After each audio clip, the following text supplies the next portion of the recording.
Have you ever wondered what it would be like to see sounds or taste colors?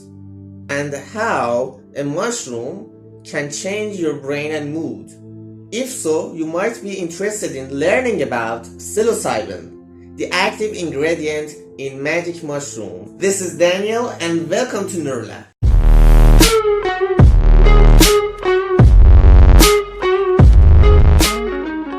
If you haven't seen my last video about psilocybin, I recommend you to watch it first. In this video, I'm going to talk about 3 aspects of psilocybin: how it rewires your brain, how it can be used in psychotherapy, and what are its potential dangers. And if you are interested in neuroscience topics, don't forget to subscribe and hit the bell icon to notify of my new videos. Let's get started. When you ingest magic mushroom, psilocybin is converted to psilocin, which binds to the same receptors as serotonin, called 5-HT2A receptors. Serotonin is a brain chemical that's involved in sleep, mood, and blood pressure. Scientists don't fully understand how or why psilocybin binding to these receptors causes hallucinations, but they have some clues based on the communication between brain regions. One way that psilocybin does this is by increasing the connectivity between brain networks that are normally weakly connected or not connected at all. The increasing connectivity between sensory areas of the brain can lead to experiencing synesthesia, or mixed up senses, such as seeing sounds or tasting colors. This can make your psychedelic trip more vivid and intense. For example, psilocybin reduces the activity of the default mood network, or DMN, which is involved in self-referential thinking, introspection, and memory. DMN is also linked to depression and anxiety, as it can generate negative and repetitive thoughts.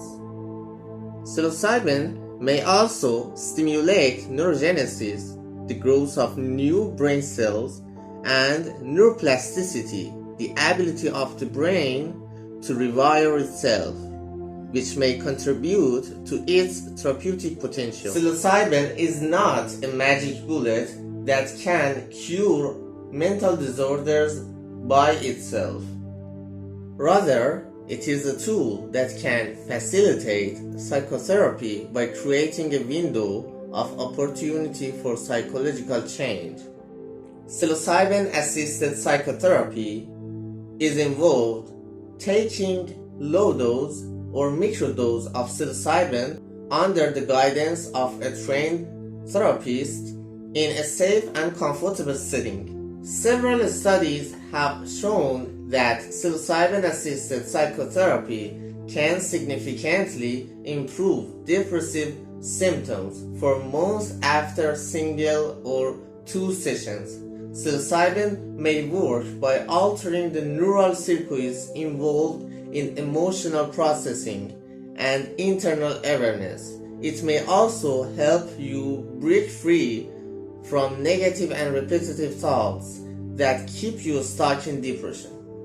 Another area of interest in psilocybin-assisted psychotherapy is addiction. Psilocybin may help you overcome your substance use disorder by reshaping the neural networks associated with addiction-related habits and cravings. It may also help you break free from rigid thinking patterns and increase your psychological flexibility.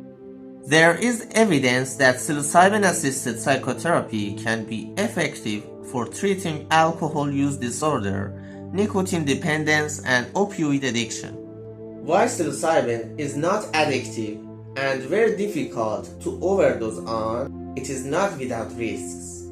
Psilocybin can cause unpleasant and sometimes dangerous side effects, such as nausea, vomiting, increased heart rate, blood pressure and body temperature, dizziness, confusion, paranoia, anxiety, and panic.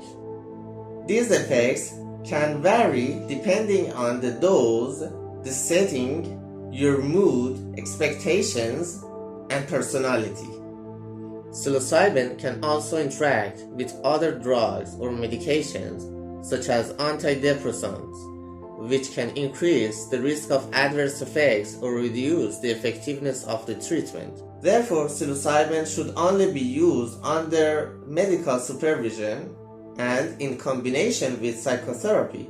It is not a recreational drug that should be taken without proper preparation and guidance. Thank you for watching this video. If you like it, please give it a thumbs up and share it with your friends. If you have any questions and comments about psilocybin or neuroscience in general, please leave them below. And don't forget to subscribe NeuroLab for more videos like this one. See you next time.